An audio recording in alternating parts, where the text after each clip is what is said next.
Thanks, JP. You have to forgive me, folks. I built a whole new setup here in my house on a bench that's on the other side of the room. And JP and I worked for about 2.5 hours last night, and we thought we had it all nice and clear, but hopefully now it is clear. All right, Kerry, you can step back onto the soapbox. The spotlight's back on you, and here's the mic. Okay, thank you very much. Again, to answer your question, the way I started out was actually by getting into Eastern philosophy and doing a lot of meditation. I decided I wanted to reach enlightenment, so I linked my chakras, and I attained, samadhi, which is in many cases a temporary state of enlightenment, and did that repeatedly and had some very profound experiences.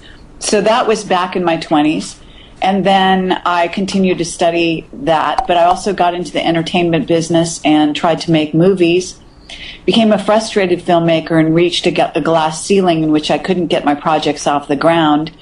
And so I picked up a consumer-grade camcorder and started going around to UFO conferences, interviewing the speakers just by putting the camera in front of their face and asking them if they'd seen a UFO, and I got some amazing results.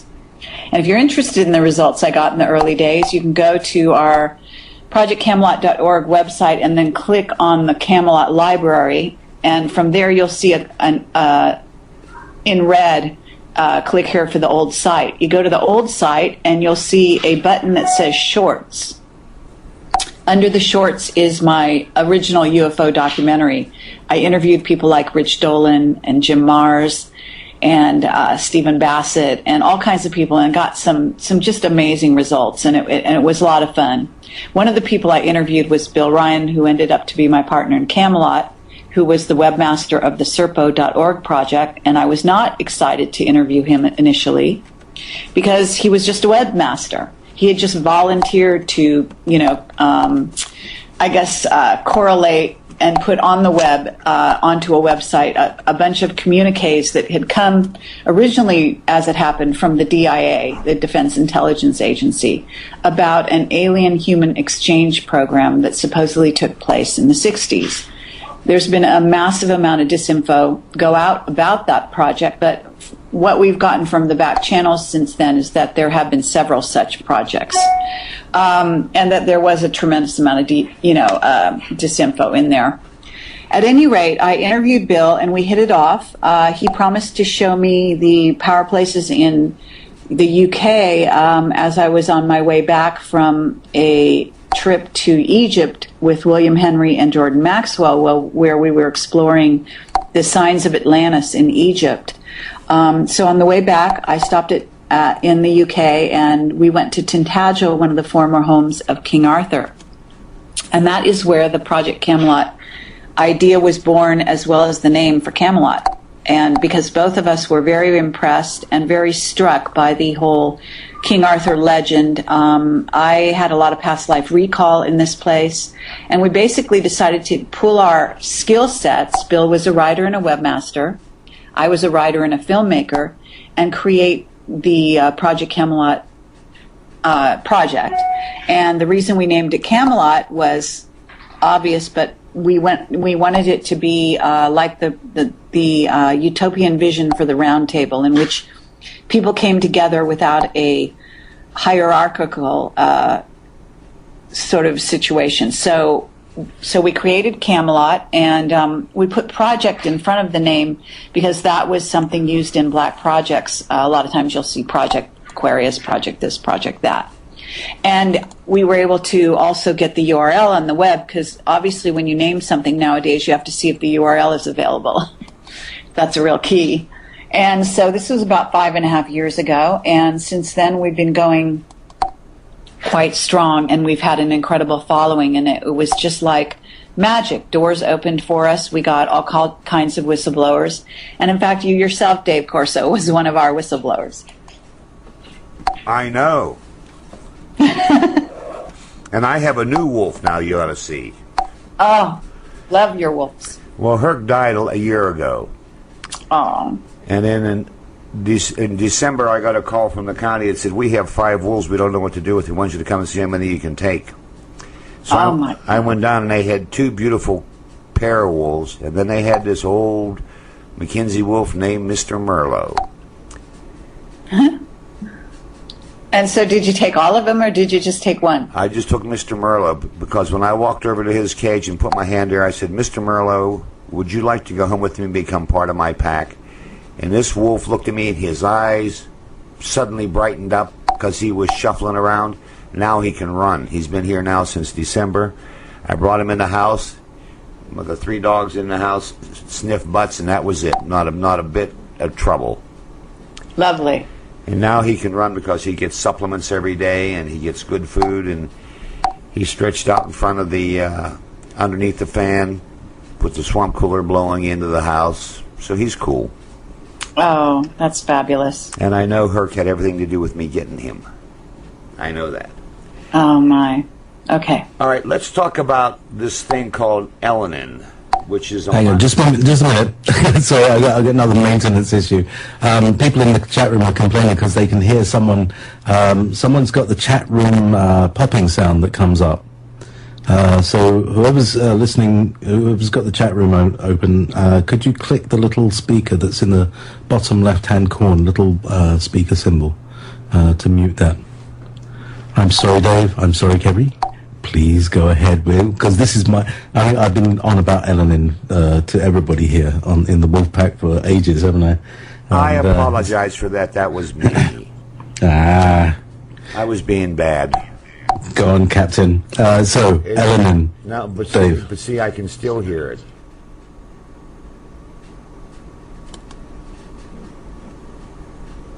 There it goes.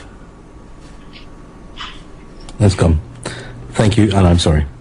No, thank you. We aim for the highest quality. It may take us 3 or 4 times. It may take us 3 or 4 times to get there, but we get there eventually, Kerry. Okay. I hear you. Well, looking forward to it. All right, let's talk about this minor comment called Elenin. Sure. Well, I just got off the phone right before the show I was talking to Richard Hoagland, and I've got some new information from a whistleblower. I put it on the front page. Well, it's linked on my front page to my blog, and so for those of you that are listening and want to see what the new information is, you can go to my blog and just scroll down slightly below the radio show links, and you'll see it. Basically, this is an interesting whistleblower that I've been in touch with for several months. However, I have to say, and I suppose if he's listening, he's not going to like this, but whistleblower information is very interesting because you have to evaluate what you're getting. And after 5.5 years of doing this, I have to say Bill and I have become fairly adept at discerning what we're listening to and who the person is on the other end. Most of the time we try to get to know the person in depth. In some circumstances that's not possible. This is one of those circumstances. So I have had communiques from this individual or from someone using these particular methods of contacting me. And at the moment what my theory is on the situation is that I'm talking to a tag team, and that the first guy is now, for some reason, not talking to me, but I've got somebody else using exactly the same techniques. And I'm basing that on a couple things that actually I can't reveal. So with that in mind, what that means is that we have a leak from Black Projects giving me information for some reason. And one has to assume that it's a white hat group within the Black Projects that wants information out there. Because I have to be very careful, because obviously I don't want people to get, killed or otherwise, I have to be careful in what I reveal and what I don't reveal. So with that in mind, what I wrote on my blog is basically, for those of you who can't or don't go to my blog, and I do suggest that people get used to frequenting it, because that's where I put all the updates on what's going on with Project Camelot. And so at any rate, it appears, and I've gotten first of all, there was a lot of contradiction because Richard Hoagland has been putting out a certain amount of information. We had an online, what's called a Camelot roundtable discussion with Richard Hoagland, in which he revealed a great deal of information using the symbolism of NASA that goes back, centuries, and also using the trajectory that was put out by JPL. I had a deep black whistleblower who said he was responsible for that trajectory. And then right before he went black, the word was that he put out the wrong information or that the trajectory had changed.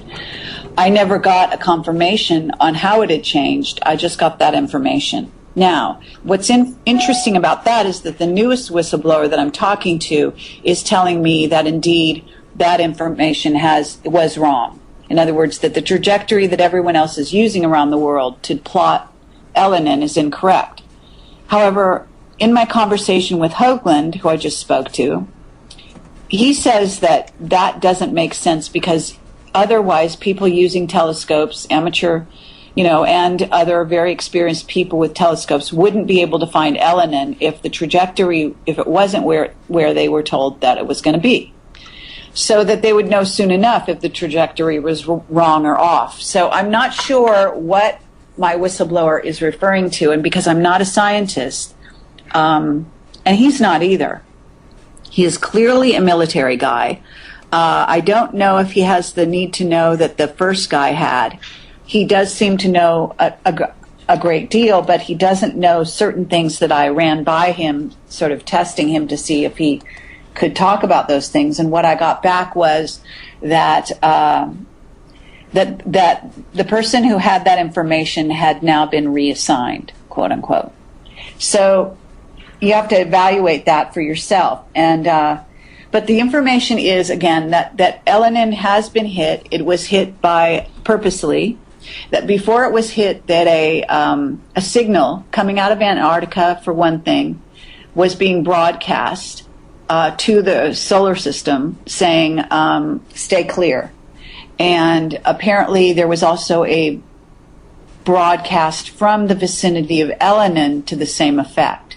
Whether it was Elenin broadcasting or whether it was a ship nearby Elenin is another matter. The whistleblower said that it was stay clear so that they could then hit it with a weapon, and that they broke it in half.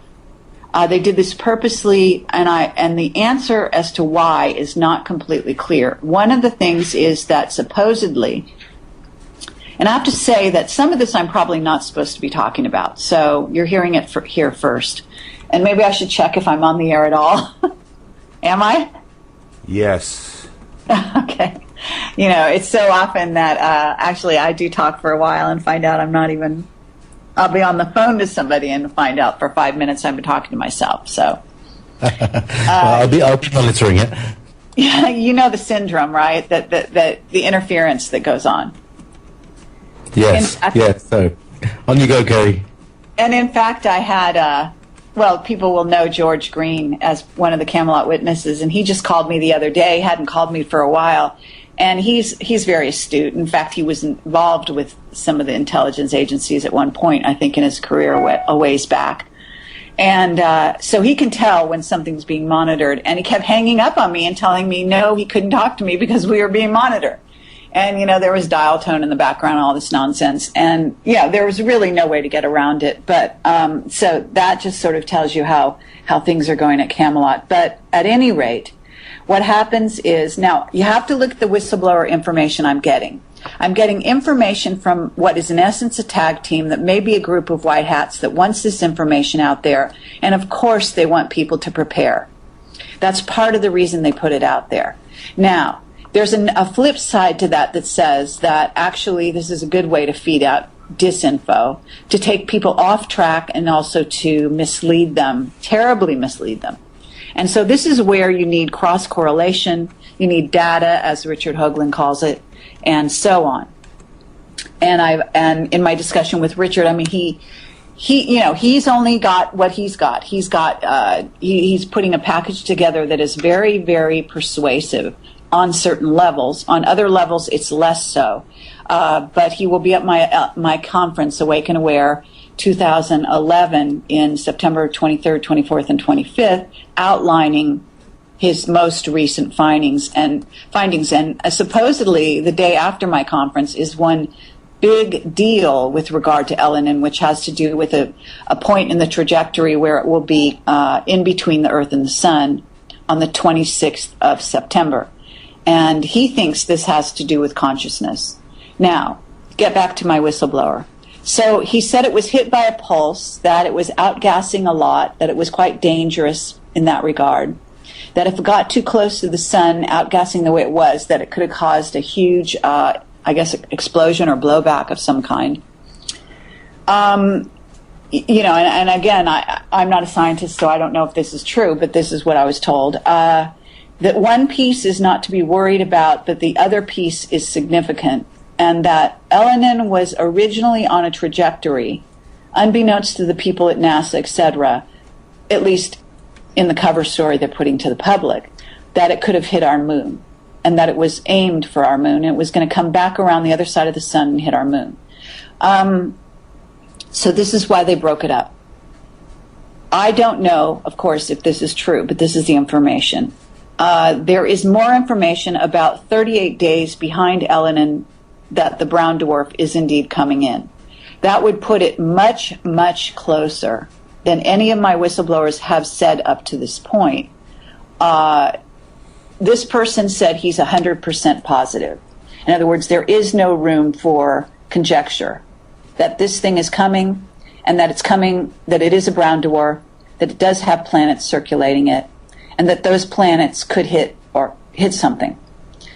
And that the powers that be, the secret space program, if you will, and some off-planet individuals, from what I understand, or groups, will be trying to possibly either move the Earth, move the moon, or move this, or mess with this mini solar system, if you will, coming in. How they're going to do that, I don't know. And again, I'm probably not supposed to be saying this, so, you heard it here, but there's some things that I can say and that I'm not supposed to say that I won't say, and there's some things that I think are close enough to what's already out there in the public domain that it really doesn't matter. And then it's important also for us to compare notes.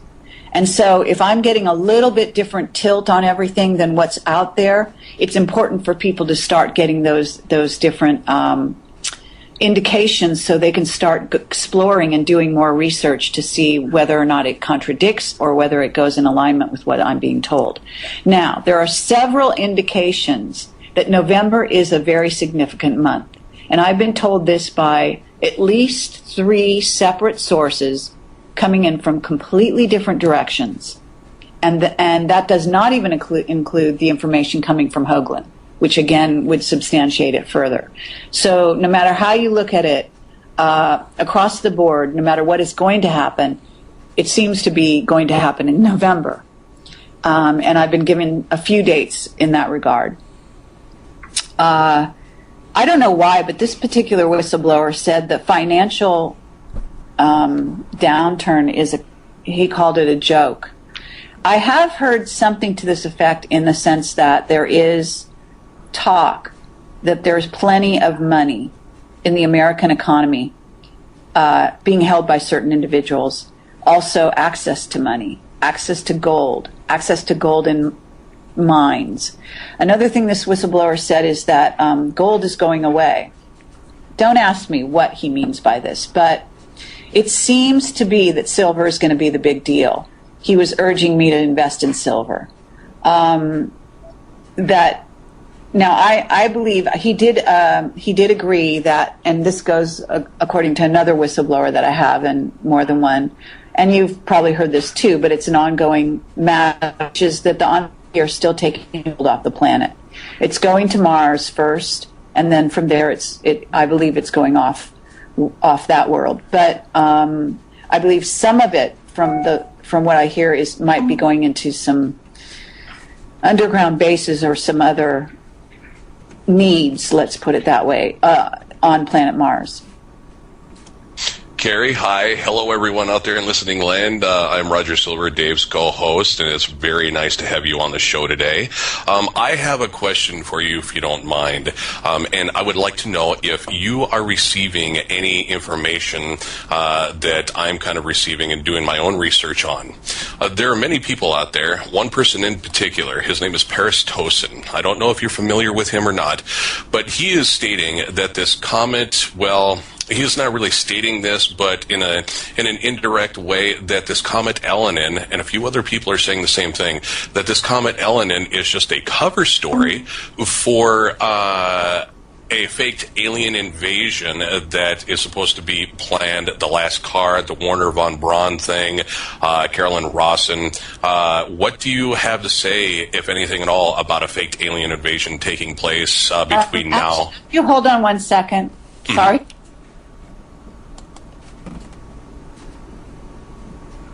We're holding.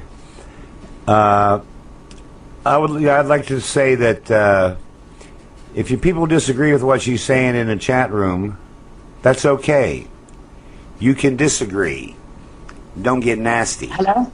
Hello? Hello. Hi. Hold on one second here. I don't usually do this, but hold on one second. Okay. And on my chat room, or on my webpage, which is wolfgroupradio.com, you can find links to all of Project Camelot. Hi, I'm sorry. I get calls from whistleblowers. You can appreciate that those are not calls that I can put on hold or whatever. We understand. Mm-hmm. So let me just say, so where were we? Oh, yes, the alien invasion thing. Yes. In fact, I'm planning to have what we call a Camelot roundtable with several individuals, and I've been trying to, corralling some of these people together is like herding cats, as you can appreciate. So I've been trying to get a group together, a very significant group, to discuss this, because it is something they are working on. In fact, in my conversation with Hoagland today, he was talking about how interesting it is that Michio Kaku is suddenly coming on, online, talking, I guess on Fox or wherever he's talking, I think Fox, about a possible alien invasion. And there's another person whose name escapes me at this exact moment, who came out and said, with regard to the financial situation or something, that there was, if there was an invasion, it would help our financial economy or some weird thing. Suddenly it's sort of in vogue to talk about the alien invasion. The trouble is that we've already been invaded. Okay, they're here, there, and everywhere, and they are in us. We have alien or ET DNA, and this is something I talk about. Ashiana Dean talks about it. We've been genetically re-engineered since the day we basically came onto the planet as angelic human lineage. So that's an ongoing issue, but I do understand what these people are talking about is something where these people will not be our friend. I'm sorry, I'm going to put you on hold one more time. Okay. Sure. This is very fascinating because it goes hand in hand with what we've been coming up with. Isn't that right, Raj? Yeah, it is. And, my intuition is telling me that there might be something going on with this Comet Elenin thing, but it could also be tied in and or a cover story to take attention away from a staged alien invasion.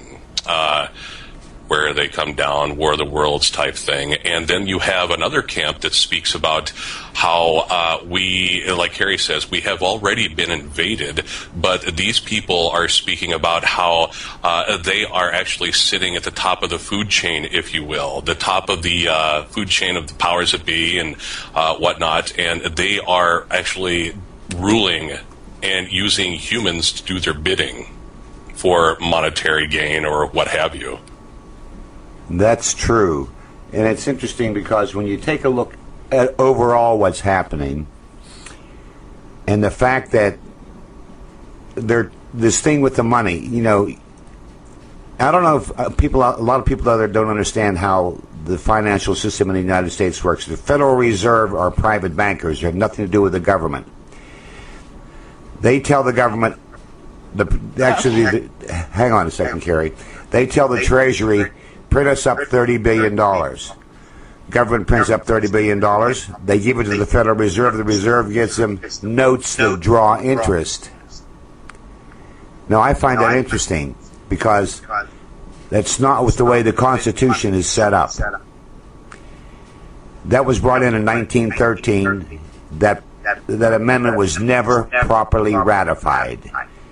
But the Supreme Court says, well, it's been there so long, we'll just let it go. That's why we have the Internal Revenue Service.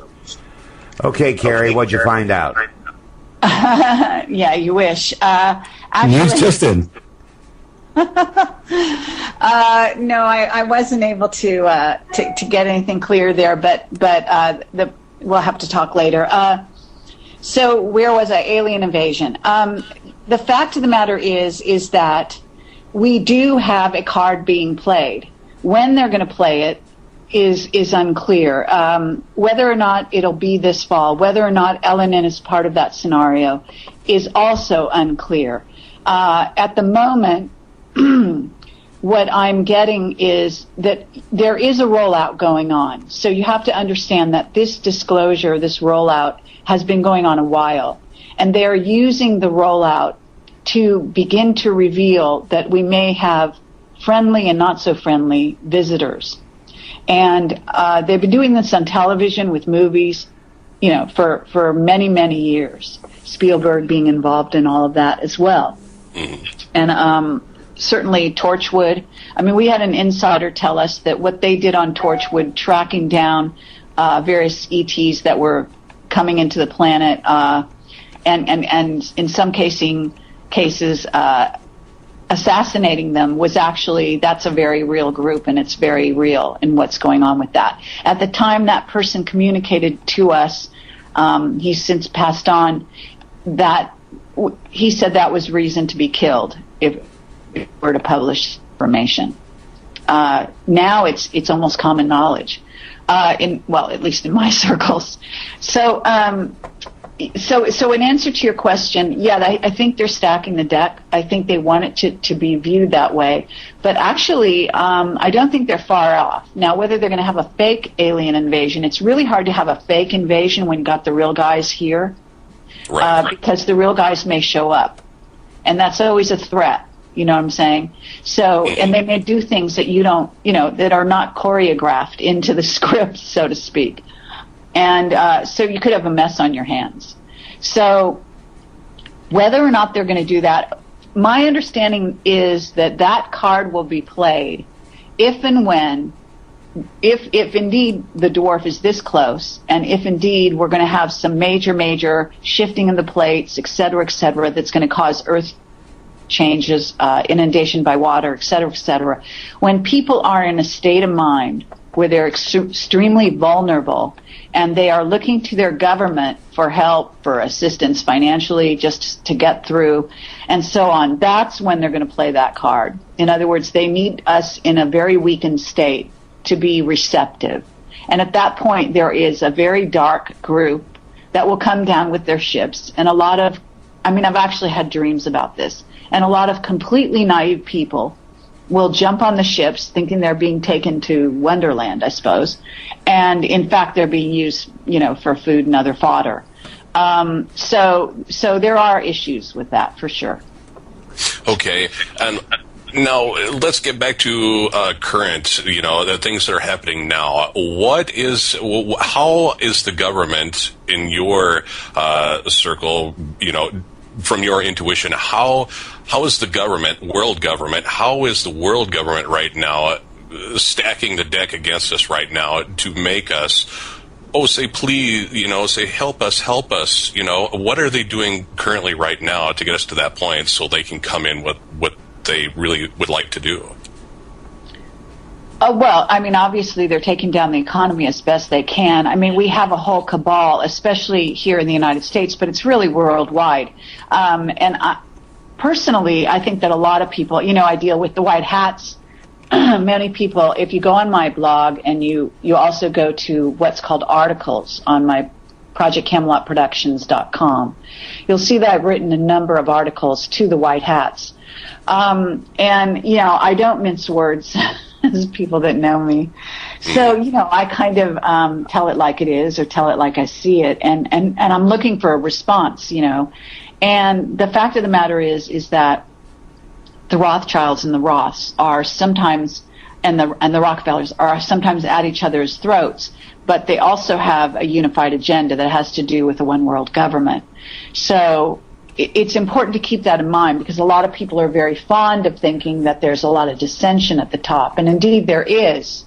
And in fact, word that I've gotten is that, the Bush cabal is basically, I guess, making a run for its money at this time to really take over from the group that has stepped in, let's say, which are in many ways not necessarily any better than the Bush faction. But the Bush faction is extremely diabolical. That's what I've gotten, and they are trying to control things in a mighty way here in the U.S. However, there's an interesting dynamic going on that says if you want to take down the world economy, you need to take down the U.S. I mean, that's the linchpin. And in many ways, I see this as being true. Also because we are the military-industrial sort of complex that has the goods. And on the one hand, we're dealing with people like Russia and China and so on. And there's an off-planet control group, and there are different factions ruled by different groups of ETs, the reptilians, the Greys under the reptilians, the Nordics. My recent whistleblower said that above them is a group of what he called the Galactic Community, which is not to be confused with the Galactic Federation, which is a disinfo campaign, but is also a dark group. But in my view, but that this Galactic Community is made up of mainly Andromedans. That's what I'm hearing from this particular whistleblower. I have to talk to Alex Collier to verify that information, and I will do that, but he is kind of under the radar at the moment, although I do have access. So as you can see, it's a very complex puzzle, but things are, if we were watching a movie, then we would be getting close to the crisis point in the movie. Right. I absolutely agree. Say again, JP? The denouement. I love that word. Thank you. All right. I agree with what you've been saying, Kerry. I've been following a lot of things and listening to a lot of different people speak about this thing called Elenin. And my personal feeling is it's a minor comment. The big thing is this red dwarf that's coming in behind it. And right. That is my concern, because from what I've read, they're using HARP along with the chemtrails to enhance the natural earthquakes that are happening, because Mother Earth, Gaia, is really upset with human beings right now.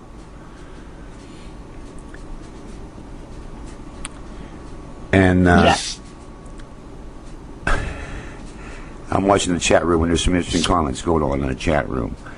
Well, Dave, and Kerry, and you might want to comment about this if you have any information at all, but I've also heard that the barium, strontium, and aluminum in these chemtrails are actually great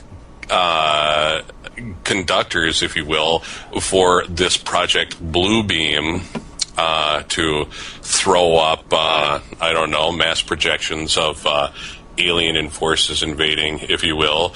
But there was something else to that I wanted to mention. Actually, that's correct. And that information comes from Dutch Sense, among other people, that he had a substantiation. They did some testing and found out that holograms use, from what I understand, barium and to help them to manifest. So it's not only that. I mean, what's happening is that our atmosphere is being changed purposely. And so what's being released even in terms of radiation and what was happening in the Gulf, and I've talked about this in the past, is changing our atmosphere purposefully to allow for a race of hybrids, which are gray human hybrids that have been part of the abduction program, you know, the whole genetic engineering and fertilization program that was going on with that. They have been successful in their drive to create a whole race of beings that will live better in a more methane-like environment, among other things. And it's interesting when you take a look at that, because when I was a kid, you know, like 65, 70 years ago, the oxygen content in the air used to run around 22%, and now it runs around between 10 and 15%. And then they want to do away with carbon dioxide, because plants use carbon dioxide to make the oxygen that we breathe. So they're intentionally lowering the amount of oxygen we have available in the atmosphere. Yep. Kerry, I'm sorry, go ahead, Kerry. No, I was just acknowledging that statement. Okay, I would like your take, if you wouldn't mind, on the spirals that have been, you know, showing up over Norway and Australia, China. Do you feel that's Project Bluebeam? What exactly is going on with those? Okay, I don't have a whole lot of information about that. Sean David Morton I recently interviewed him on live stream, and I put what happens when I interview people on live stream is that live stream has been making my life rather difficult, and they have limitations and so on, and they charge a lot of money, so I've stopped paying for a channel over there, and I have a free channel. But in essence, what I do is I interview people, and then I put it on YouTube after that. So you can go to my YouTube channel, which is, if you don't know the Project Camelot YouTube channel, it's Jagbodhi. It's Jagbodhi. And you can get all our videos there. We have a ton of information and a ton of videos there. So most of my recent live stream interviews are also available on YouTube. Anyway, Sean recently talked about Project Bluebeam and the information he had about that spiral. And I thought it was quite compelling. Sean has some very good contacts in black projects and so on that have been communicating with him throughout time. And then he also is a very astute psychic, regardless of what other things people may think about his reputation. And I know Sean for many years now. So in regard to Bluebeam, yes, the spiral, from what I understand, that was a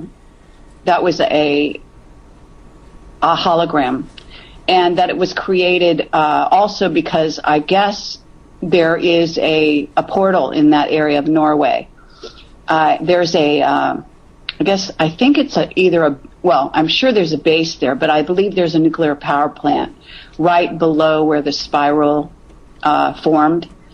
And there was something going on with regard to a sort of a communication with regard to Barack Obama when he was getting his Peace Prize there. So that was wrapped up in all of that. These guys are playing games and communicating with each other. The fact that it was blue is very interesting. I was just talking to Richard Hoagland about that. There's a significance to the name blue whenever you see it in black projects, when you see it referred to. You can look at the movie Avatar, James Cameron. Again, cloaked in a lot of movies and TV is some very good information. And the blue people that were the stars, if you will, of Avatar, the Syrians, in essence, there is some evidence that they are possibly in control of this planet from a distance. So I'm getting some information in that regard at this time. It's not clear. I mean, I'm not going to sit here and say I know. What I get is whistleblower information. I get testimony. I get witness testimony, and I have to evaluate it. It's very easy for the powers that be to try to manipulate us by giving us disinfo. people that say they know, and they know for sure anything. If you haven't been, directly involved in what our secret space program is doing, it's very hard to substantiate anything, because so much can be faked. You're absolutely right. And I'd like to just emphasize something that you said a couple times. When you hear something, and if you think it's not true, go investigate it, folks. Do your own investigation. We're here to give you information to open up your minds to the possibility of what we're saying, because I don't have all the information and the experience that Kerry has. I'm not looking at things through her eyes because I'm not in her mind. And none of the rest of you are either, believe it or not. So do your own investigation, folks. It is the only way you're going to learn things. Now, let's go back to Elenin, and let's go back to this brown red dwarf, because I've had people say that, and I've heard people say that it's part of the red Kachina, blue Kachina thing. Okay, well, I asked my recent whistleblower about this, and he said that the Hopi prophecy had misleading information in it. I know there are a lot of people out there, including the Hopi, that might not appreciate that, but I actually think that he might be correct. And I've seen this over time.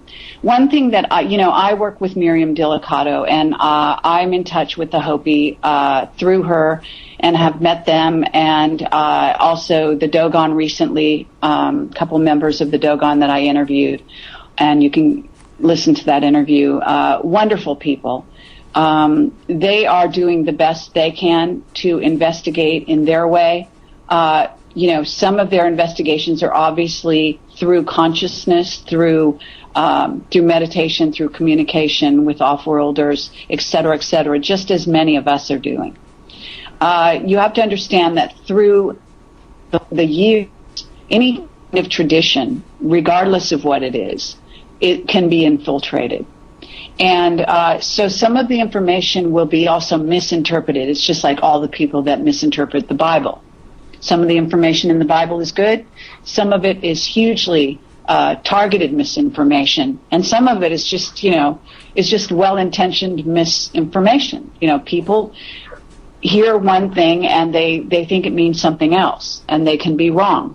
So the fact of the matter is that I'm relating this whistleblower information because it's the most recent information I have. What they told me is that 100%, again, that this brown dwarf is behind Elenin about 38 days or so. That it is coming in, that the effects will be felt most in November, that it will cause a certain degree of havoc, and that there will be inundation by water in certain places. California being one of those places. I live in California. Come over to Nevada. I got room for you. I appreciate that. But again, there can be mitigating circumstances, because what's very interesting is that we have off-planet, beings, I want to call them humans, but no, just beings, who are monitoring the situation, who have all kinds of amazing capabilities, who have been preventing, for example, meteors from hitting this planet, extinction level events from going on up to this point. Miracles can happen. Amazing things can happen. So I don't think the future is signed and sealed. Now, it may be as a result of the brown dwarf. If the brown dwarf really is as close as they say it is, one would think there would be even more effects in our solar system than even what we're seeing. There's no doubt that our solar system has been acting up. We've got planets heating up. We've got changes. We've got a new spot, from what I understand, in Jupiter. We've got all kinds of changes. And, of course, the sun is notorious. But the fact of the matter is that if the brown dwarf is as close as they say it is, one would think there would be even more effects. How they're keeping it from the public, and I mean the general public, because obviously it's rampant on the net, but is another matter. If it's really that close, how they're keeping the whole scientific community quiet, how the scientific community could not be questioning it and doing so publicly at this point if it were that close.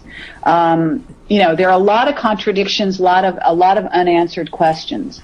But let me just relate more of this information that I've gotten. He's talking about cement coffins, believe it or not, which is really bizarre.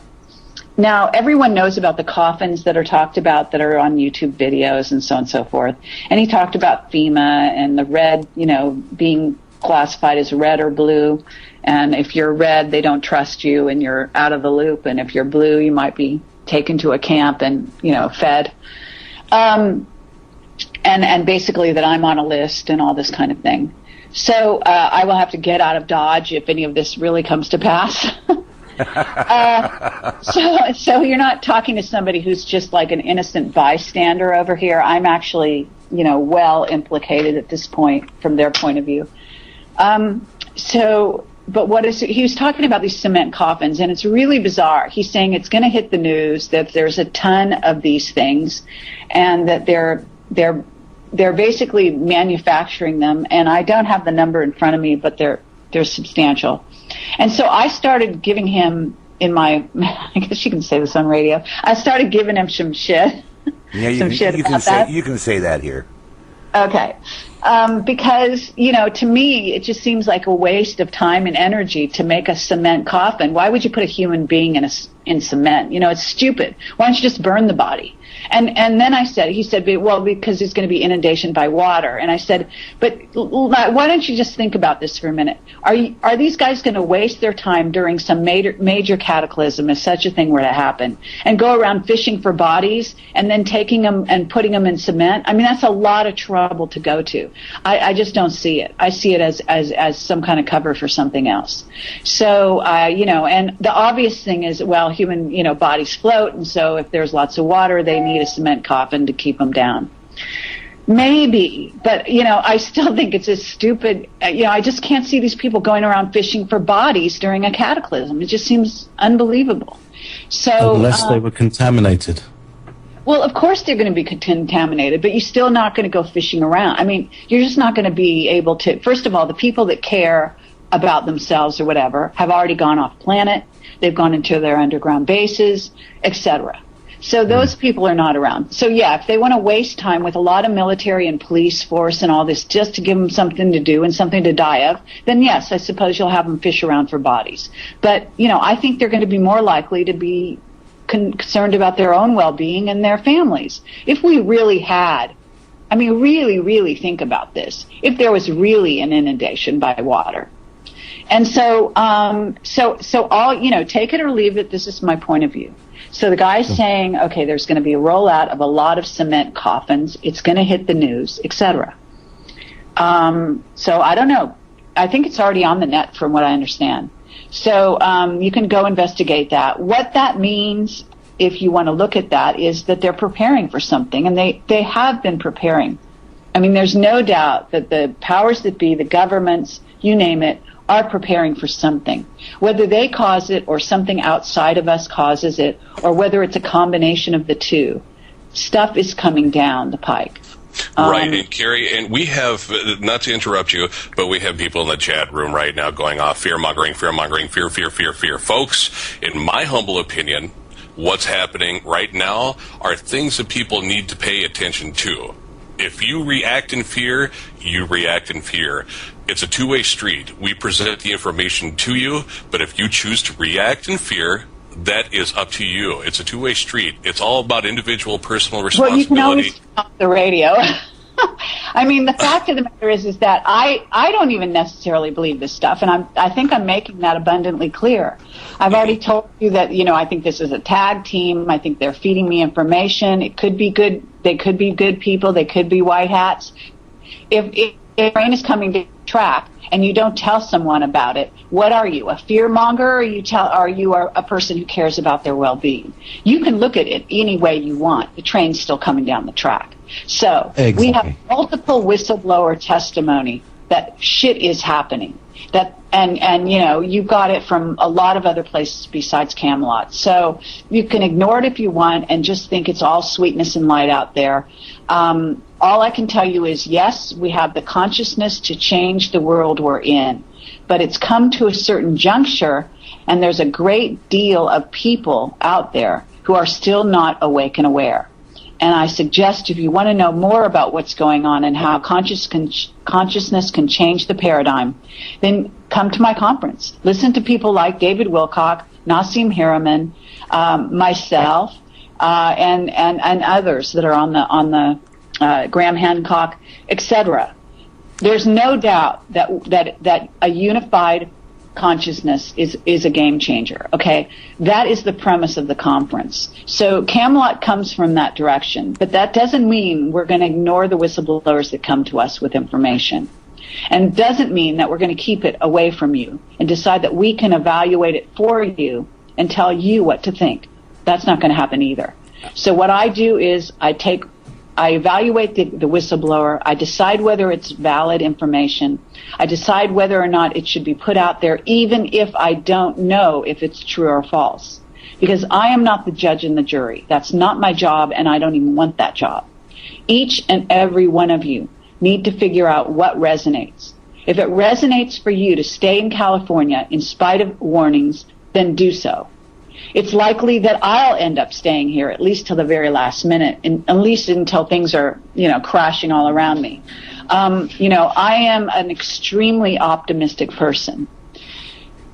But on the other hand, if I'm getting intelligent warnings, and I've gotten multiple warnings in those directions, I've got whistleblowers that we've never talked about that have given us information that we've never gone public with.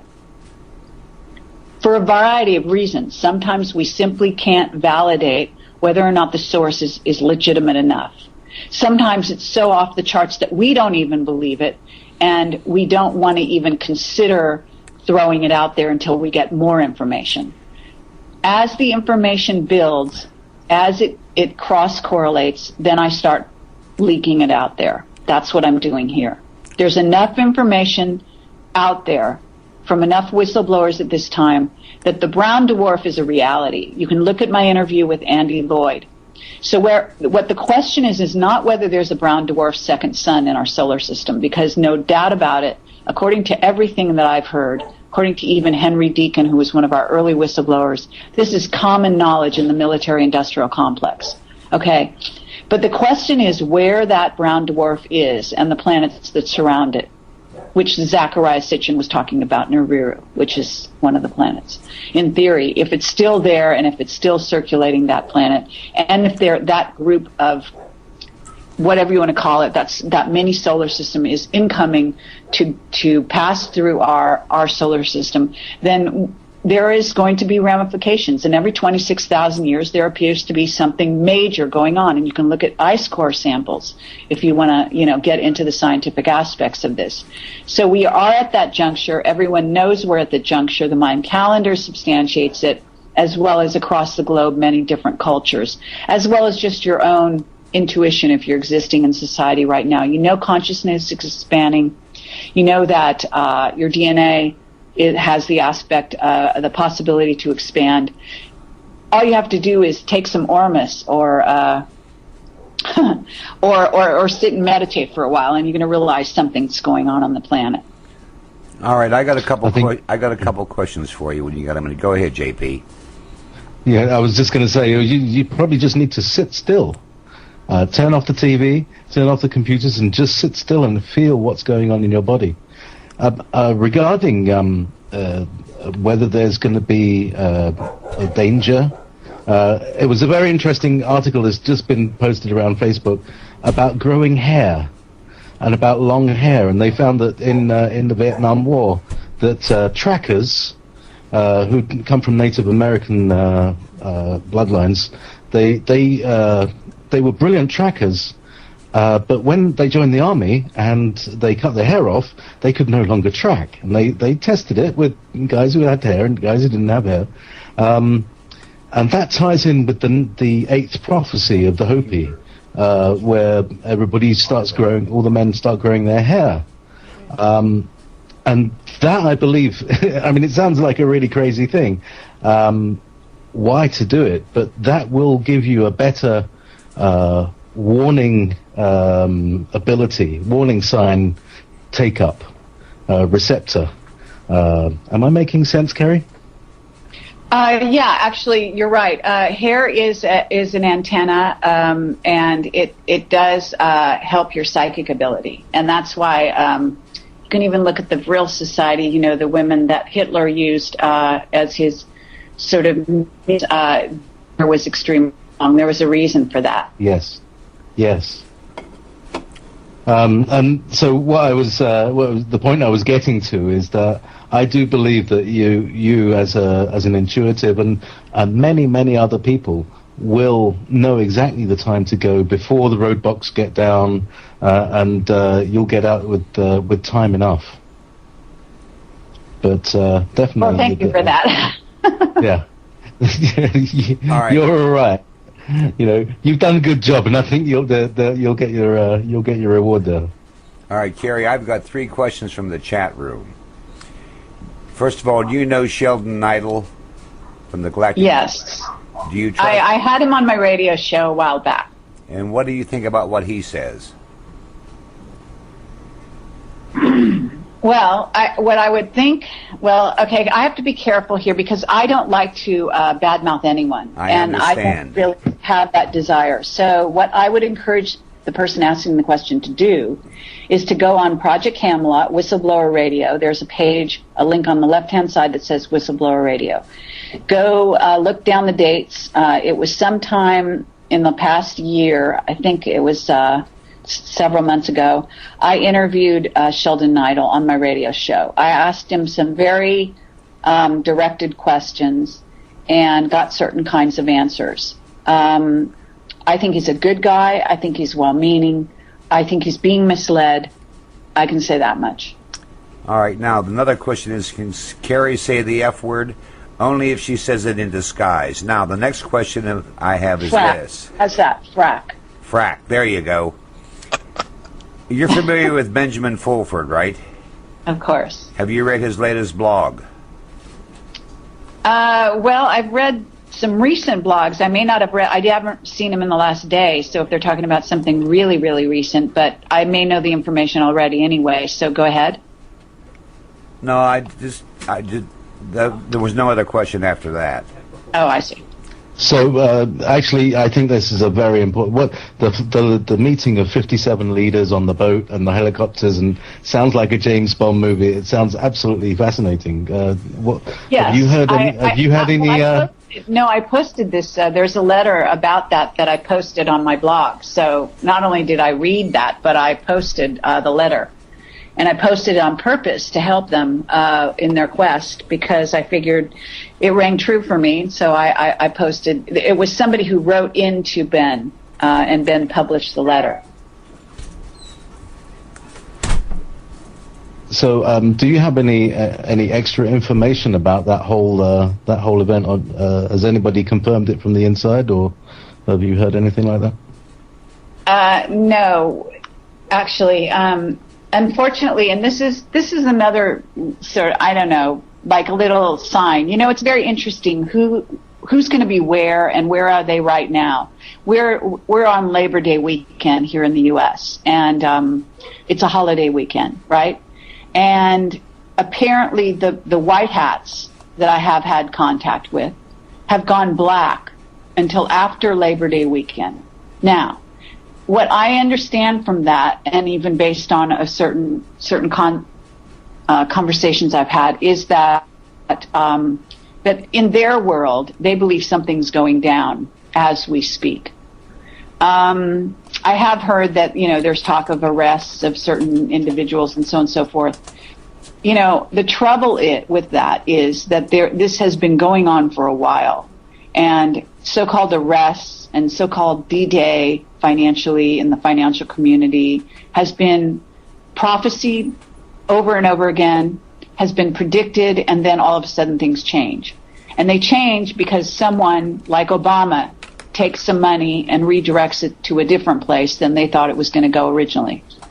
So this is the kind of stuff that's going on.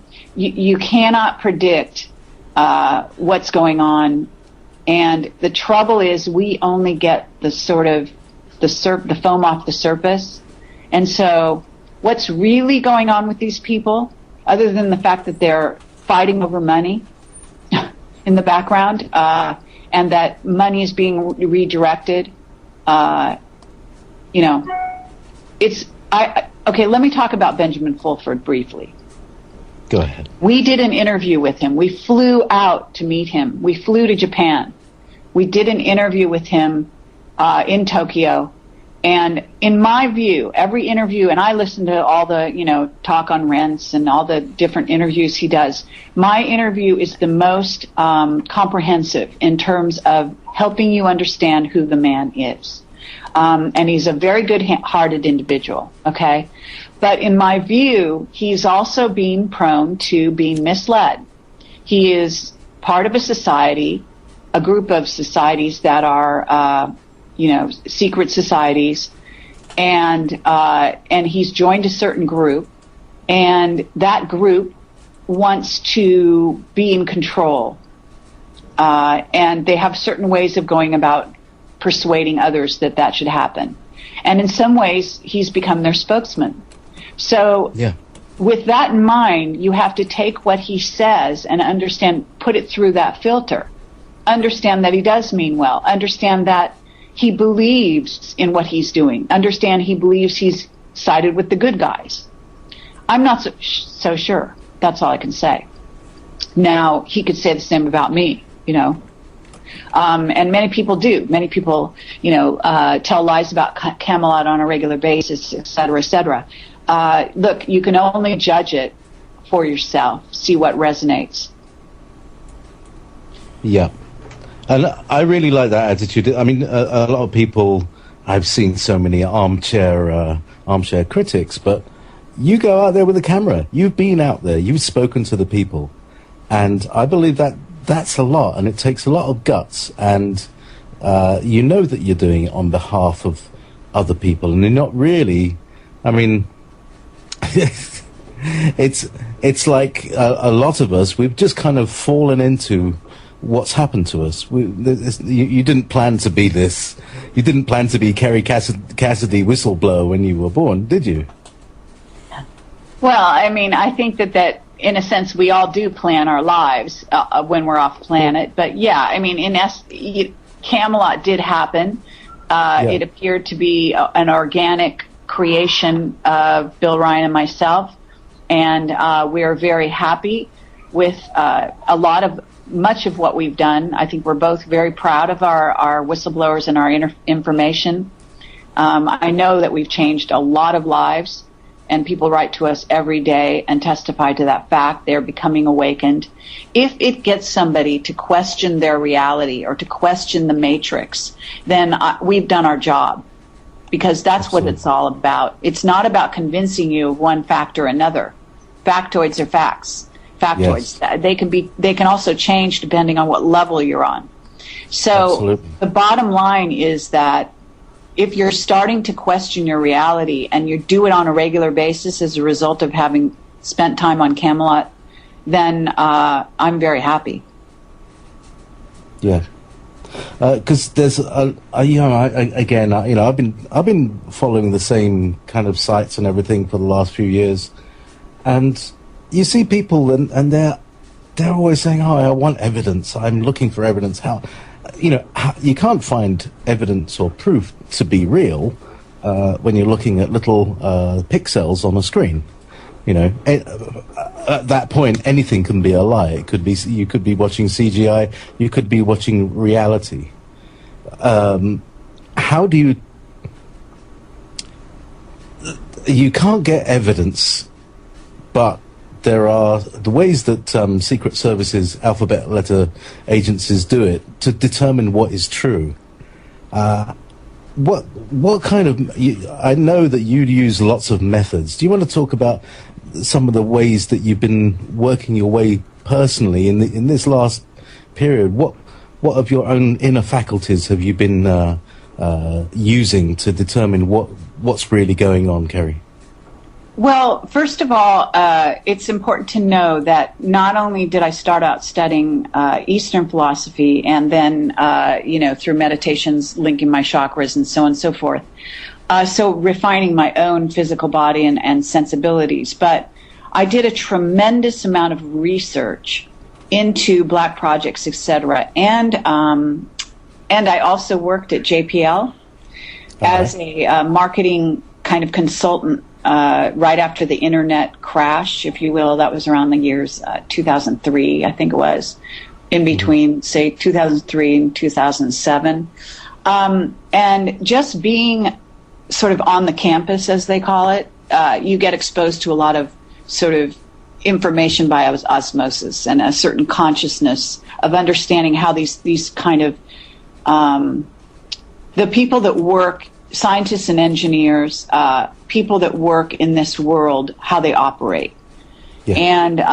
And so I have to say that I have some direct experience in that way. And then, of course, being in Camelot, I mean, we have gone down the rabbit hole big time. And we basically traveled the world interviewing people. And you become very astute, if you weren't already, at evaluating the person across from you. Now, that said, that doesn't mean you can't be deceived. And everyone knows who's listening that Bill Ryan and the Charles situation is sort of glaring example of where, well, from my point of view, and I believe he admitted as well publicly, that he'd been misled by Charles. I saw Charles, in my view, for who he was from the get-go. And if you want to see that information, you can go, again, to my ProjectCamelotProductions.com and look under articles. There's a link that says articles. And you will see a number of articles that I wrote publicly addressing Charles and his group. So the point being here is that, yes, people can be misled. They can be misled because they have certain weaknesses, and those weaknesses will be profiled and targeted. In my view, and this is true pretty much across the board, men seem to be much easier to deceive than women. Yes. And for a number of reasons. You know, the sexual one is always an obvious one, but even if you're not using the sexual one, it seems across the board, to be the case. And I don't know, that's just the way it is. Maybe it's just a human physiology thing. So there we have it. I don't feel that I've been taken down the garden path too much along this trajectory. However, I do know that across the board, Bill came to this to Project Camelot. We were very opposite personalities, and he is much more scientific in his approach, mainstream scientific. He was trained in that method, and he was trained as a physicist in college and so on and so forth. So when he looked at evidence, he always brought that paradigm with him, whereas I was more open in the sense that I came from a much more free-flowing artistic point of view. And I was more willing to let in certain information, but at the same time, let's say I had the intuitive thing happening, which allowed me to sort of safeguard myself in certain regards. And I have to say that this has worked, and it has proven true time and again. And I'm not going to go down all the roads in which that happened.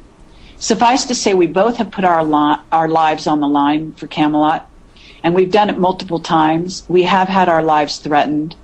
And so take that for what it's worth. If it's not worth anything to you that we do that on behalf of the public in order to get the truth out, if you think this is an ego, I don't know, stroking that we're putting ourselves in danger because we love it and are on some kind of ego trip, well, fine. That's your take on. That's what you're projecting. That's all cool. But the bottom line is that Bill is extremely astute, and that although he may have guessed wrong in regard to Charles, and he may have been used and abused in that regard because of some sort of vulnerabilities, if you will, he has also had the cojones, if you will, to come forward and to admit when he's been wrong. And he is constantly inquiring as to what is true and what is not about this reality. And that's really all you can ask of another human being. Absolutely. And each and every one of us are on that quest. And he would tell you without any hesitation that he thinks I've been so completely wrong about the Heather material and the this and the that. And, well, the jury's still out.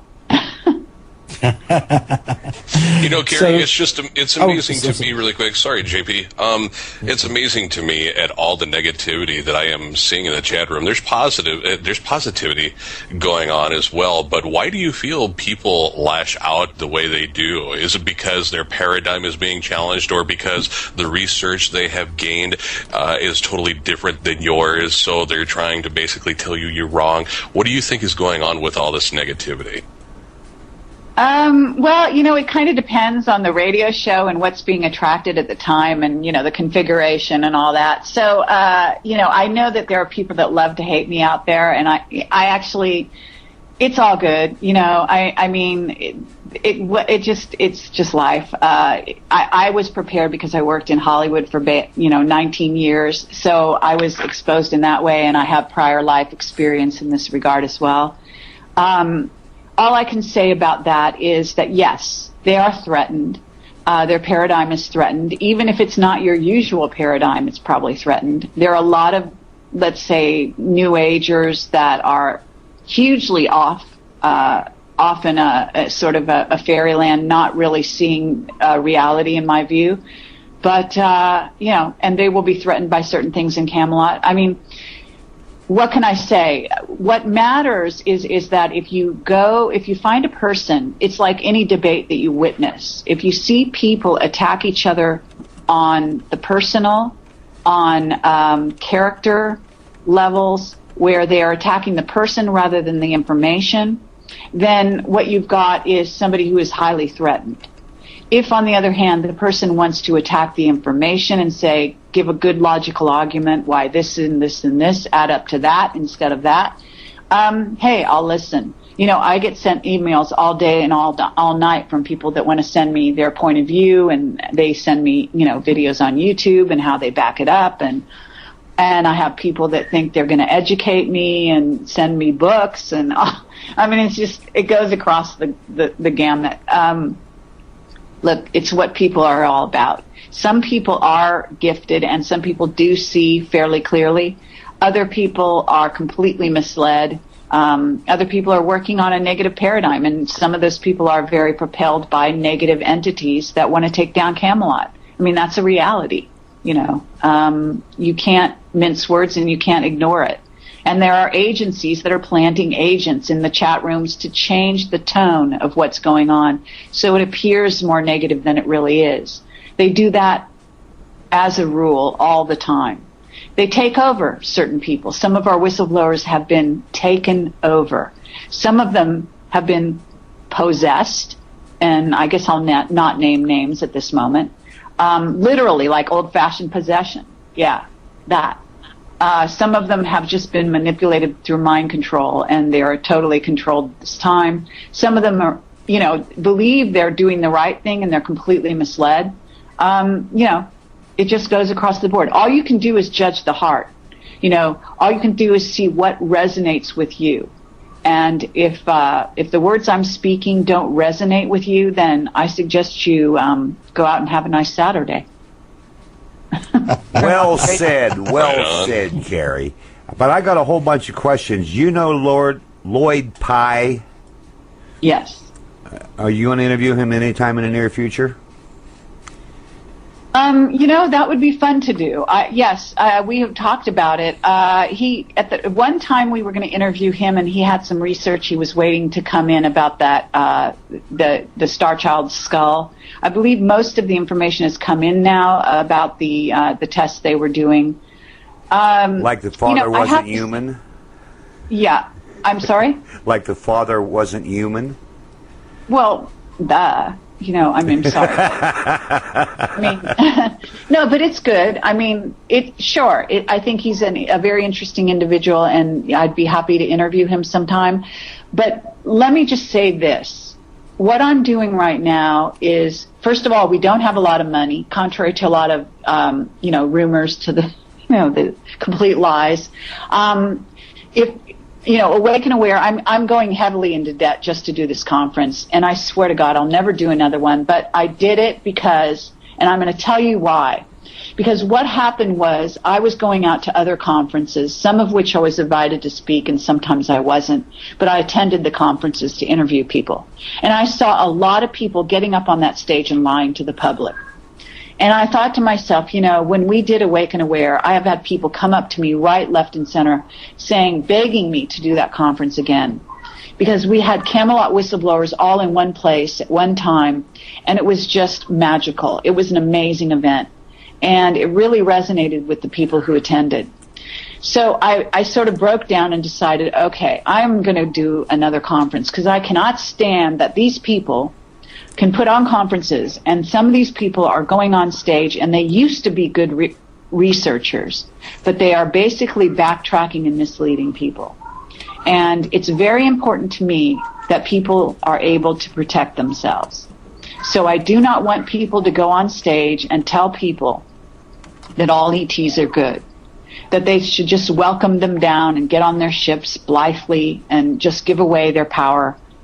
And I just, this is just so dangerous. And on the other hand, there are plenty of positive beings out there. And I have no doubt whatsoever that I am on the side of the light and that I am heavily protected by the light and that the light is stronger than the dark. But the fact of the matter is on the earth right now, there has been an imbalance. The light is taking control. It is moving in slowly but surely. There's no doubt in my mind whatsoever that consciousness is awakening on the planet. It's very thrilling. It's a very thrilling time to be alive. It's lovely to be in the presence of other beings who are coming awake and shining the light. It's just amazing.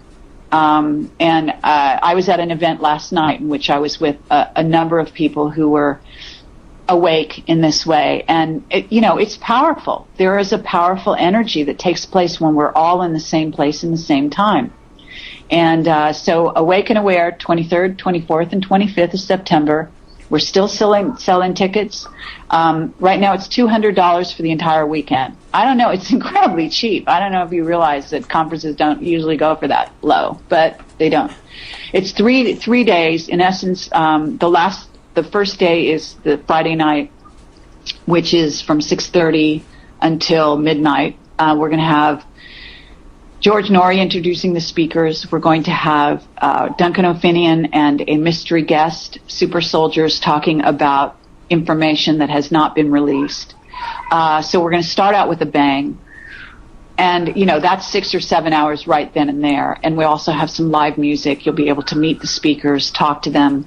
And then we'll have several book signings going on. David Wilcock has just released his new book, which is called Source Field Investigations. I have a copy myself.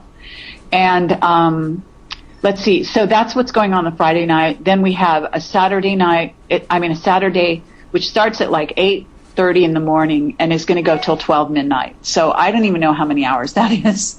But it's back-to-back information, speakers. We're having a panel discussion that night. Jordan Maxwell is going to come by and join us. There are going to be whistleblowers in attendance. There will be small meetings going on simultaneously to the speakers all the time in which people are networking, connecting with like-minded people. And then all day Sunday again. So we're going to live broadcast this around the globe. We're going to encourage, there are things that we call community screenings to take place in which you can get in for half price.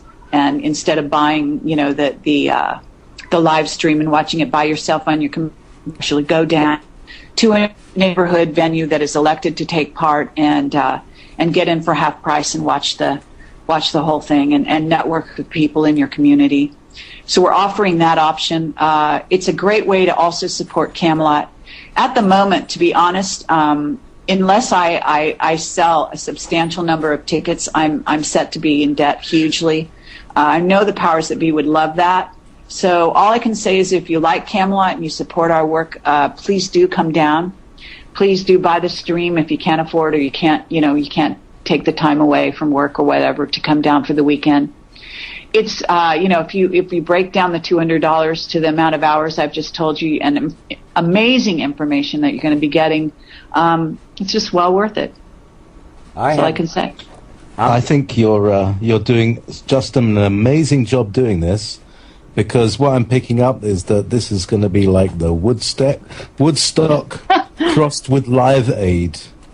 Awesome. Because the little pockets that you create when you show the same thing all over the world to small groups, and those small groups suddenly say, right, okay, I saw this amazing thing last week, let's go and watch it again in another group.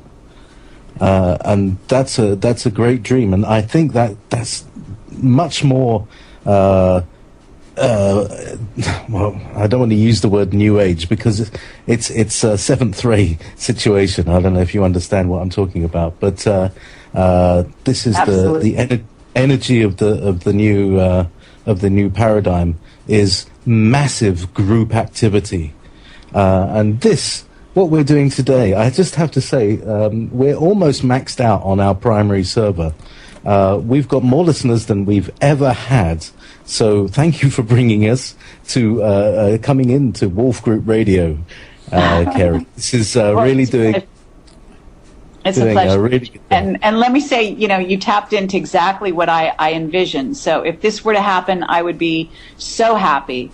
What I want is a Live Aid. Bangladesh, they were the pioneers in that format, and that's what we want. We want to have live simultaneous screenings around the world, where people are basically tapped into the same consciousness simultaneously. That's what it's all about, and questioning their world, questioning everything that's gone on. These speakers spend their life investigating these areas, and I'm some of the speakers: Graham Hem, David Wilcock, Richard C. Hoagland, Rich Dolan. He's written 2 books. He's a Rhodes Scholar finalist, and UFOs in the National Security State. Huge volumes documenting the UFO history around the world. Just a wonderful individual and fabulous speaker. We've got Marcia Schaefer, who has been dealing with executives who are having ET experiences and sort of teaching them to wrap that into their way of working with their companies and moving ahead in the new paradigm.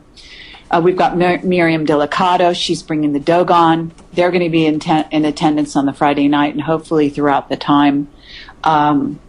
There will probably be at least a couple of Hopi that often come to Camelot events in presence. We are going to have Compton Bada from Ascended Health, who has got some amazing products. So we're going to have not only products that are there to enhance your health and enhance your ability to meditate and connect with Source, but there will be people there that will be changing your view of reality. I encourage you to bring people that perhaps have never considered these different ways of looking at the world. Myself and Bill Duncan O'Finian, who I've already mentioned. And I hope I'm not forgetting anyone. Sean David Morton, who he's a walking encyclopedia, basically. The man's mind never stops. He's just amazing. And he is a very astute psychic. Will be speaking there as well. And like I said, there will be whistleblowers, and I can guarantee you that because we're flying some over just for the event. And I'm not going to announce who they are offhand because I want to protect them. Nassim Harriman, who is a brilliant man. Bob Dean, who is a huge favorite and a whistleblower who violated his national security oath for many, many years. He's one of the real pioneers in this regard. Sid Crawford, who doing basically a contactee seminar doing it during the dinner hour because there's no other time for her to do this. I mean, it's just because everything is so back to back, we have no extra time. I know Richard Hoagland is going to go over his time allotted. It's a given. He will go into the dinner hour on Saturday night, I'm sure. It's going to be a lot of fun. That's all I can say. All Okay, right. all right. I have a whole bunch of questions that have come out of the chat room. And can I just finish this thread, Dave? You betcha. Yeah. Okay. So perhaps, Kerry, next year it'll be like a festival. You know, like Glastonbury. Instead of it being in one small place, it's spread over maybe a week long. That would be awesome. Yeah. That would be awesome. And it would be self-organizing. You wouldn't have to do it anymore. That's right. I appreciate that. Because what's happening is wonderful team, a wonderful, wonderful team. I just want to say, Tommy Hansen, he's my webmaster, has been keeping Camelot afloat for the last 3 years. We couldn't do it without him. Zoe is our admin, and she's been backing us up in every way, technically in terms of admin type work on the websites, etc. Keeping the Camelot forum afloat and all of that. We just have amazing people behind the scenes. I'm not even going to name all of them.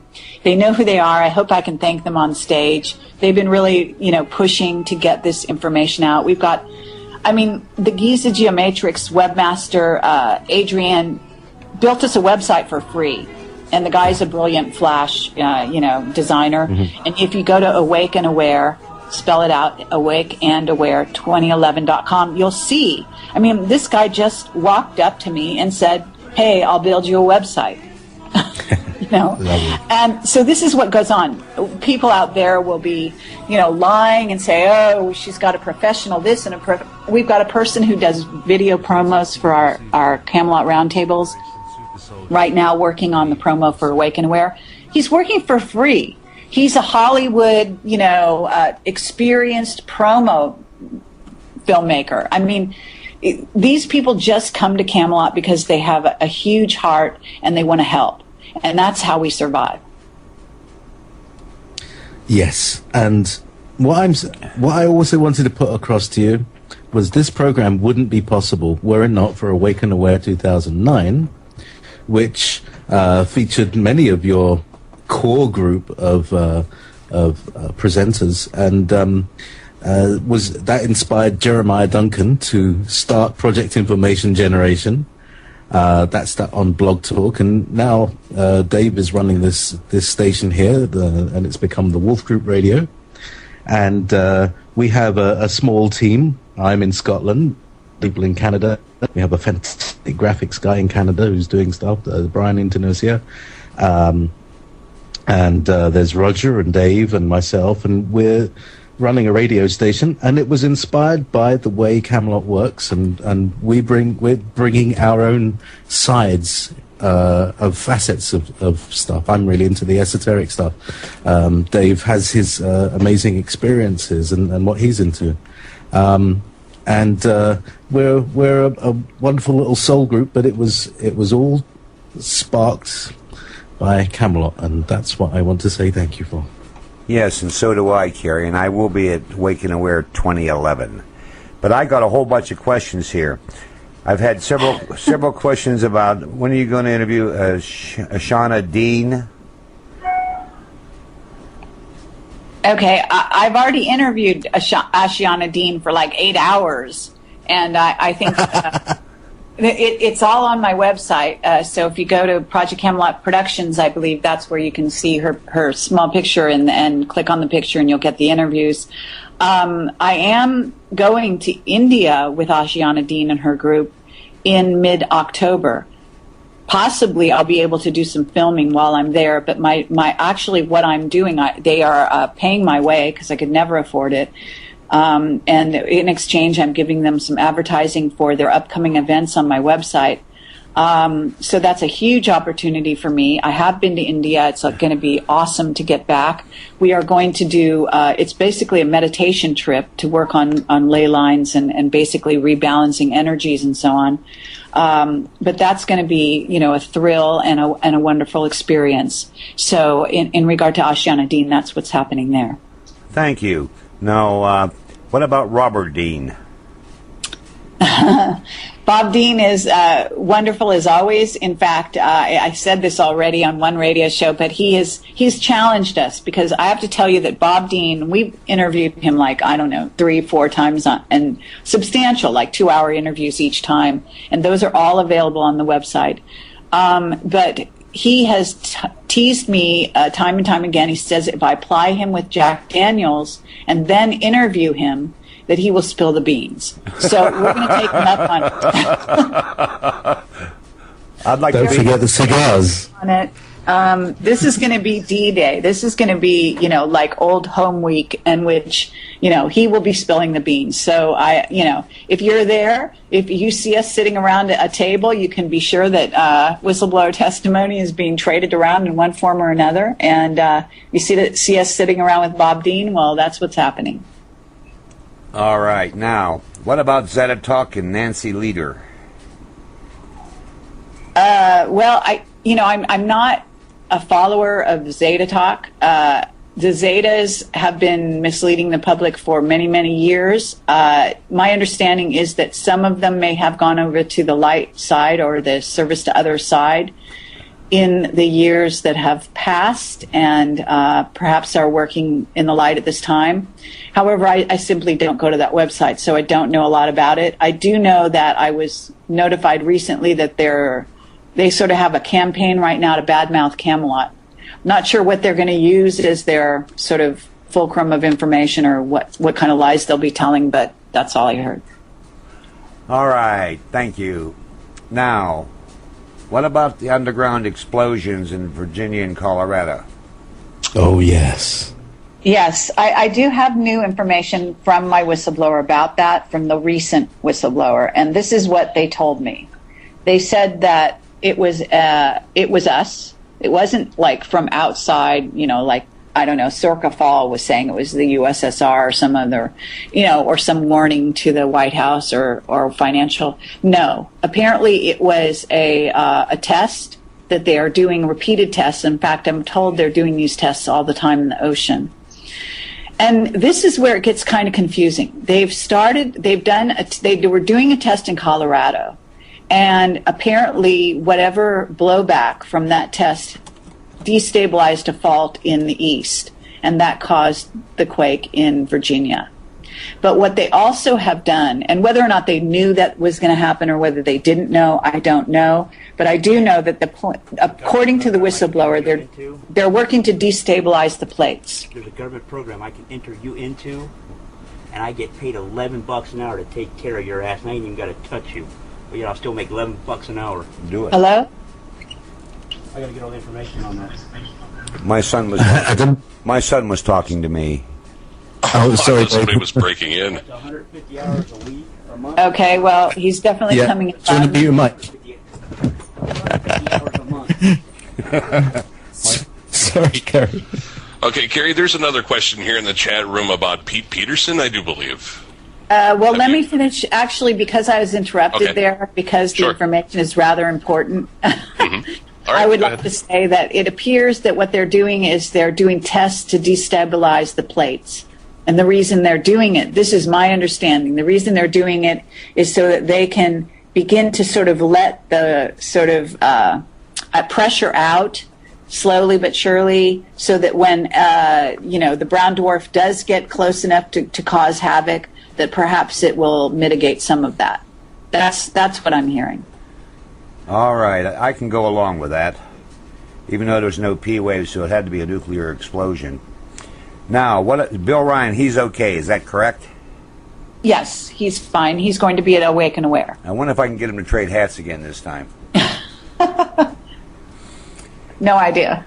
Now, I've had several questions about a CSM Major Norton in alien base battles. What do you know about that?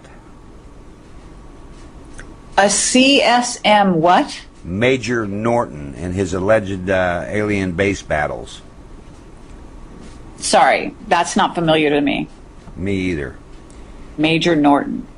Yeah, I'll look it up later. Let me see. All right. What about Regina Meredith? I don't know Regina Meredith. I think it sounds vaguely familiar, but it's not somebody I've had any interactions with, I don't think. And what's going to be the cost on the live stream? At the moment, it's looking like it will be $50 a day for the entire day's conference. So all day Saturday, which again goes from like 8:30 till 12 midnight. It will be half price if you do it in a group. So $25. And then the Friday, we will live stream the Friday from 6:30 to 12 midnight. That will be cheaper, but I'm not sure exactly the price to live stream that. All right. Now, so that would be very reasonable if somebody wanted to gather people. You're allowed, JP. Sorry. That would, at least I get my attention. So 5 people who gather together to watch one screen could put $5 in. So it'd be very, very cheap to make little groups, wouldn't it?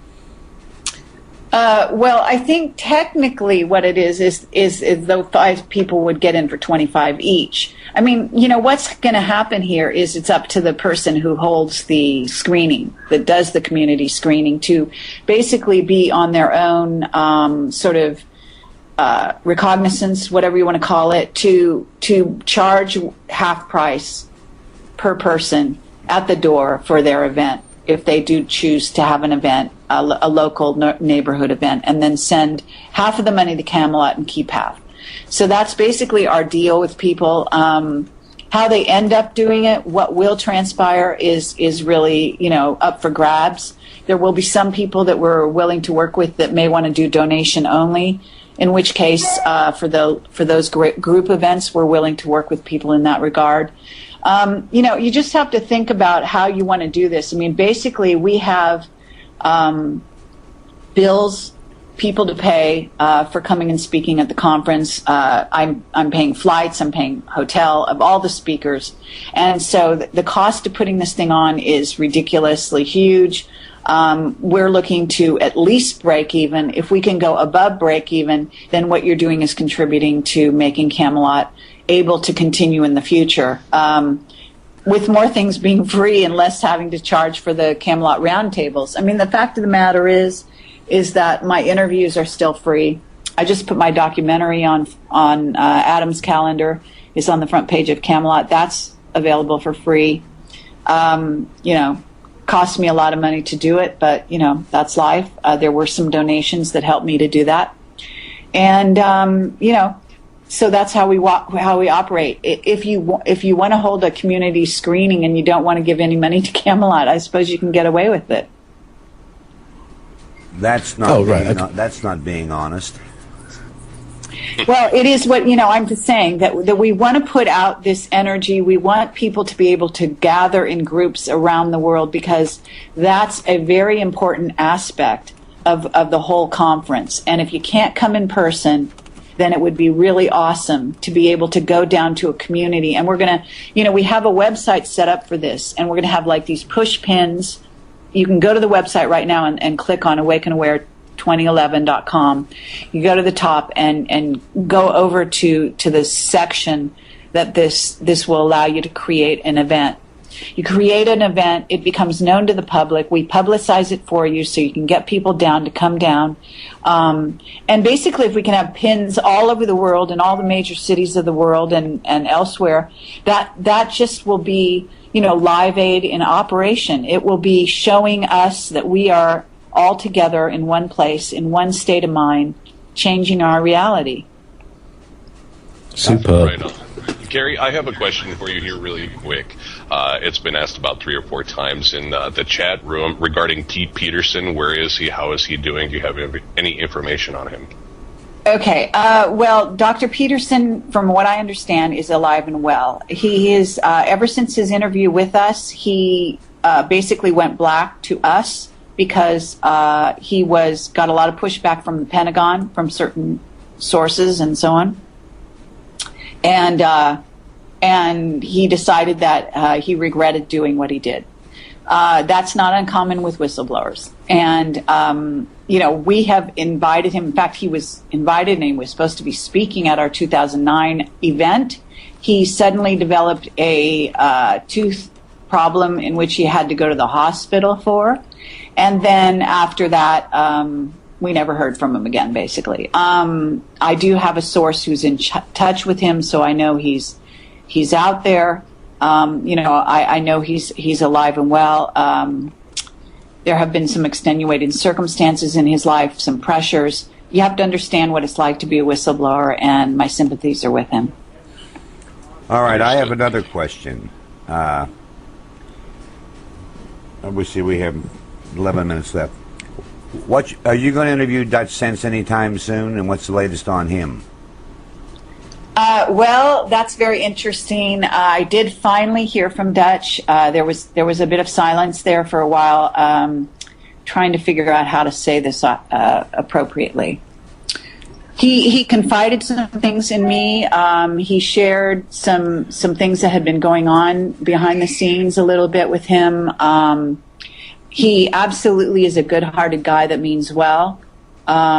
He did say he would try to keep our in the future, and I'm hoping that he will be able to keep the date. There is something very powerful about getting people like Dutch Sense and Camelot together and talk, even just talking. You have to understand this happens also with our Camelot roundtable events. You wouldn't believe the attacks our server has before we do a roundtable. The powers that be do not want people that have information comparing notes. And I mean people that know stuff and been spending their lives researching it. And I can tell you that we will have some people behind the scenes to protect us and to protect us on psychic levels as well during the Awake and Aware conference. Oh, I'll be there. You can bet your money on that. And there you go. You remember what happened last time, don't you? I certainly do. And so I'm not kidding when I say that putting people together like Dutch Sense and I know that was dynamite. I know it triggered a whole bunch of things, a backlash on the net, et cetera, et cetera. You know what? That's life. We're going to compare notes, and we're going to keep trying and keep doing it. And I gave him some advice, and I also offered him some protection, and we'll see what happens. All right. Now, I've had several questions about where's Henry Deacon? Henry Deacon is alive and well, and maybe you may be hearing more from him in the near future. Hurrah. Is he the son of von Neumann? Well, I don't know which one you mean. He comes from a long family line, and I know that one of them was a Russian, sort of top Russian spy or something like that. And I don't remember his name, but at any rate, so I don't know, because family trees, I don't know if the person is talking about is literally, his last name is, his real name is Arthur Neumann. I believe von Neumann may be may even be part of his name in some other country or something like that, but I don't know. Mm-hmm. Okay. Okay. Now, let's see, we've covered that. People can say, where is Henry Deacon? Yeah, we just said Henry Deacon. There we go. We do have to deal with the transmitter delay as well, so there we go. Alex Collier, you mentioned him earlier, and he would be someone I would certainly love to hear from again. So would we. Alex is a fabulous individual, and have the highest respect for him and his information. And I myself was visited by a little old man with a bald head who I believe was one of his contacts before I ever met Alex and heard about his information. I had a little man sit by my bed all night long and talk to me.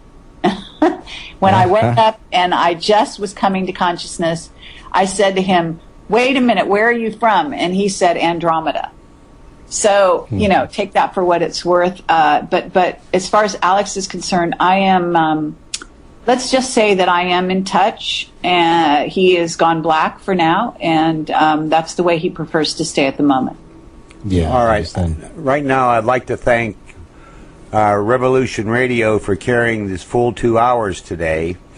And starting next week, I will be on 1 hour earlier from 1 to 3 p.m. Pacific time, broadcasting over Revolution Radio. And the links are going to be posted up on this webpage, my webpage, which is wolfgroupradio.com.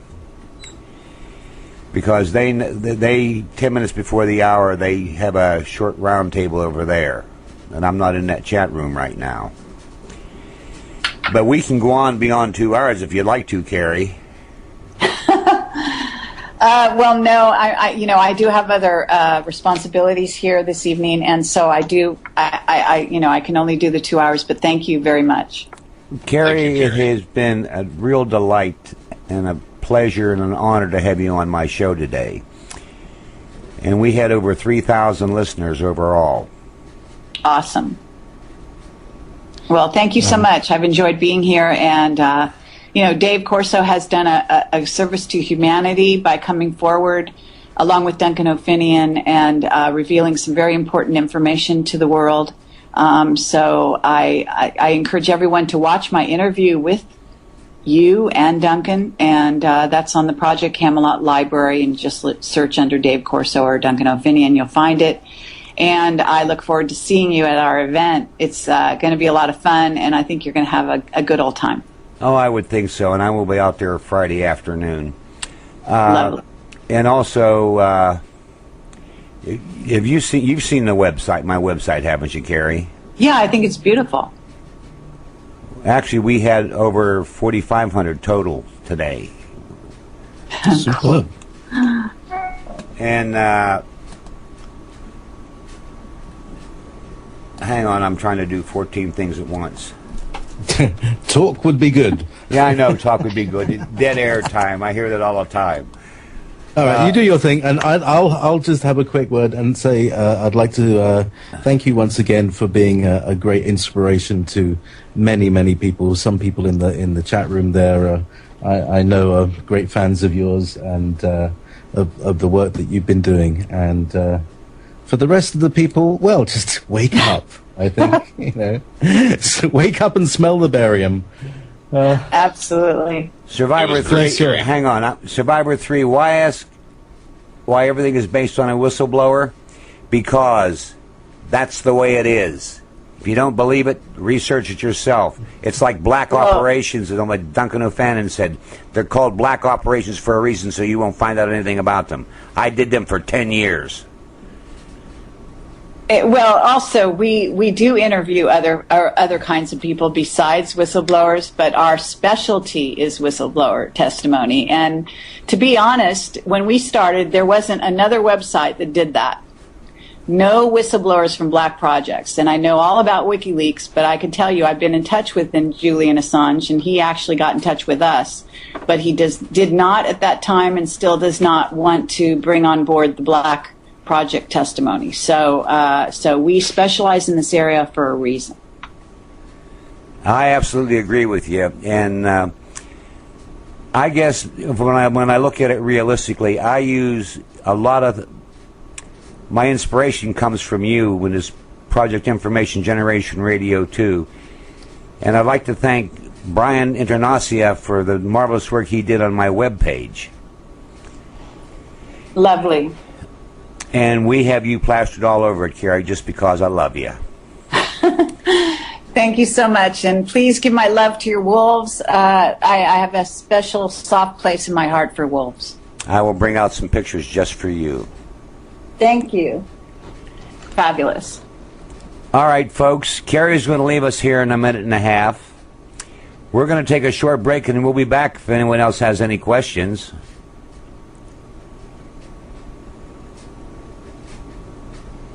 How about that? Okay, thank you very much. I guess I'll sign off here. Kerry, Thanks, Kerry. Thank you so much. We do appreciate it. And I'd like to have you back here again sometime, maybe when you get back from wherever you're going in November. Okay, thank you. Lovely. All right. All right. You take care. We'll see you soon. Thank you, Kerry. All right. Bye-bye. Bye-bye.